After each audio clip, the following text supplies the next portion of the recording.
aside from the fact that my sister taught me how to read when I was 3 years old by using Peanuts books, you know, and I think by the time I was 11 or 12, I was full-blown comics geek. I've been an artist all my life, and I started out as a comic book artist, ironically.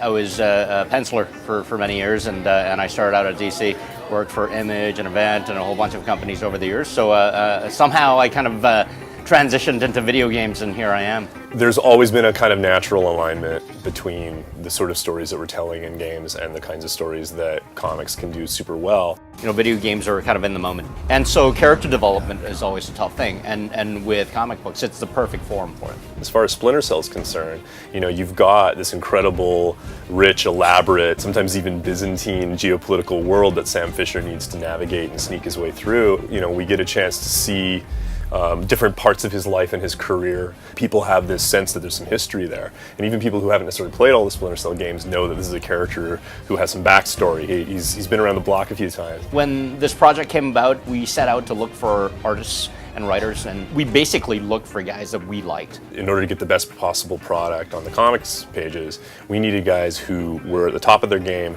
but also specifically had an interest in the kinds of themes and the kinds of genre that we were talking about. I've worked on a number of different books. Olympus, Greek mythology, The Light was a horror book, and then I started a number of books, Who is Jake Ellis, Dancer, and The Activity, which were in a more spy-fi, espionage, military area. Each book was very distinct from the others, but The Activity especially is what got me the attention that brought me into the Splinter Cell project. What was important for a creator like me coming on board is that it wasn't a world totally foreign to me, both because I was familiar with the game and because, you know, I'd done a lot of my own research.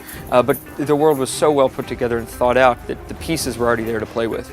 If you look at Nathan's work on projects like, Who's Jake Ellis, The Activity, Dancer, he clearly understands that world. He clearly understands those characters in a way that's incredibly honest and authentic. They told us we want an original story. We knew where it needed to begin and where it needed to end up to fit in the Splinter Cell canon, to fit in the timeline of, you know, Sam Fisher's career.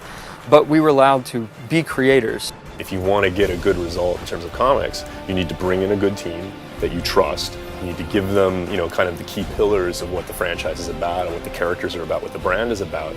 And then you need to give them a lot of latitude to explore that the way they would explore it, like any other comics project. The challenges of, you know, working on a project like this is that we want to both, you know, be respectful and, you know, we want to write a book that the hardcore fans recognize and love, and that new readers who perhaps haven't even played the games before can come into. They start to find the sweet spot, the equilibrium point between what we need as a brand building exercise and what the comics reader needs as a comics reader. And I think that from there it's been really easy. You know, they've made it almost effortless for us because they're so good.